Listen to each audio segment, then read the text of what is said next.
আসসালামু আলাইকুম বন্ধুরা, সবাই কেমন আছেন? আজকের রেসিপি হাঁসির মাংস আলু দিয়ে রান্না করব। দেখবেন, ভালো লাগলে লাইক সাবস্ক্রাইব করবেন। ফুল ভিডিওটা দেখে একটা কমেন্ট করবেন।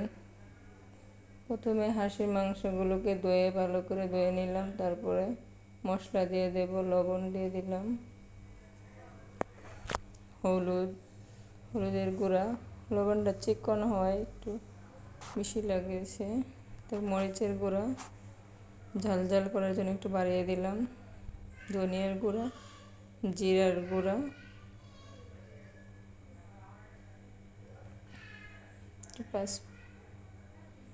পেঁয়াজ রসুন আদা বাটা দিয়ে সবগুলো একসাথে মিক্স করে নেব।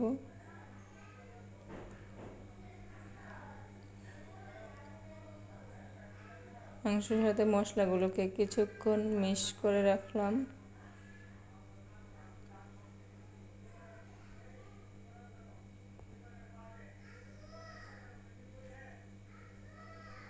তারপরে পেঁয়াজ কুচিগুলো লাল করে নেব।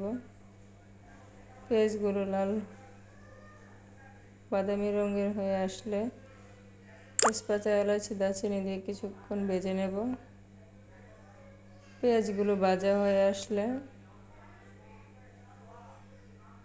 মেখে রাখা মাংসগুলোকে দিয়ে দেব।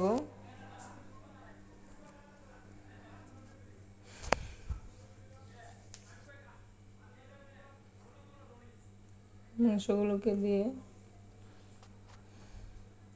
পেঁয়াজগুলোর সাথে মিক্স করে নেব।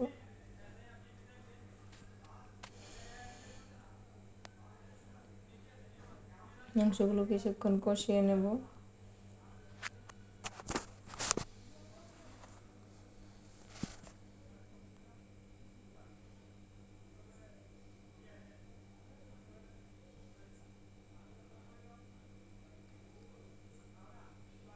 মাংসগুলো কষানো হোক, তার সাথে আলুগুলো ভাজি করে নেব।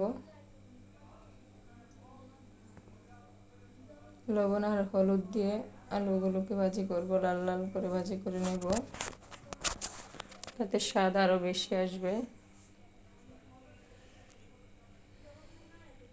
পরিবারে ছোট বাচ্চারা আছে, তার জন্য আলু দিয়ে দিলাম। অনেকে আলু দিয়ে খুব পছন্দ করে, আবার শুধু ভুনাটাই বেশি ভালো লাগে। হাঁসির মাংস শুধু ভুনাটাই বেশি ভালো লাগে। তারপরেও আলু দিয়ে রান্না করলাম।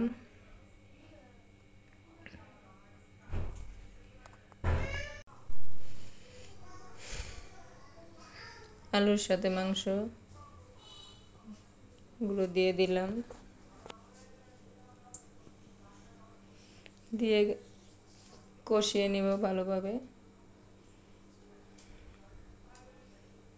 আলুর সাথে মাংসগুলো সুন্দরভাবে কষে গেছে, উল্টিয়ে পাল্টিয়ে দেব।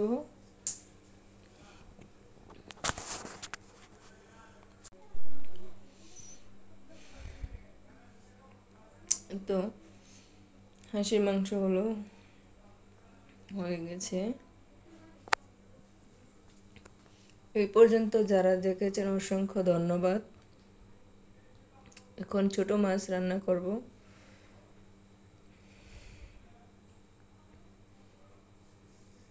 ছোট মাছগুলোকে ধুয়ে নিলাম, কেটে ধুয়ে নিলাম। তারপরে পেঁয়াজগুলোকে লাল করে ভাজি করে নেব। পেঁয়াজগুলো লাল লাল করে ভাজি হয়ে কিছুটা আসলে কাঁচামরিচ কুচিগুলো দিয়ে একটু হালকা ভেজে নেব।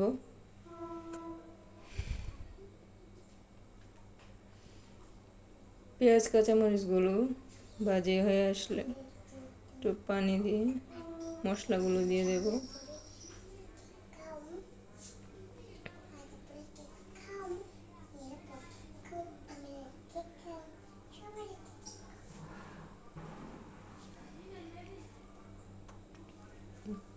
লবণ, হলুদ, মরিচের গুঁড়া, জিরের গুঁড়া গুলো একসাথে দিয়ে মশলাগুলো দিয়ে কষিয়ে নেব।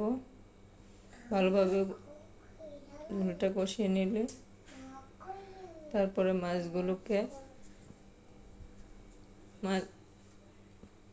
মাছগুলো দিয়ে দেব।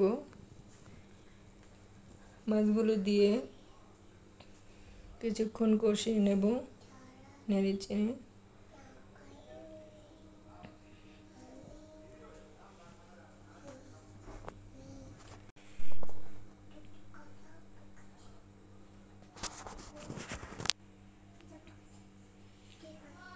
ছোট মাছগুলোকে বেশি নাড়াচাড়া করলে ভেঙে যায়, তার জন্য কিছুক্ষণ ঢাকনা দিয়ে ঢেকে কষিয়ে নিয়েছি। এইভাবে রান্না করি, কারা কীরকমভাবে রান্না করা অবশ্যই জানাবেন। রান্নার শেষে ধনিয়া পাতাগুলো দিয়ে দিলে খেতে খুব ভালো হবে। অসংখ্য ধন্যবাদ। আল্লাহ হাফেজ।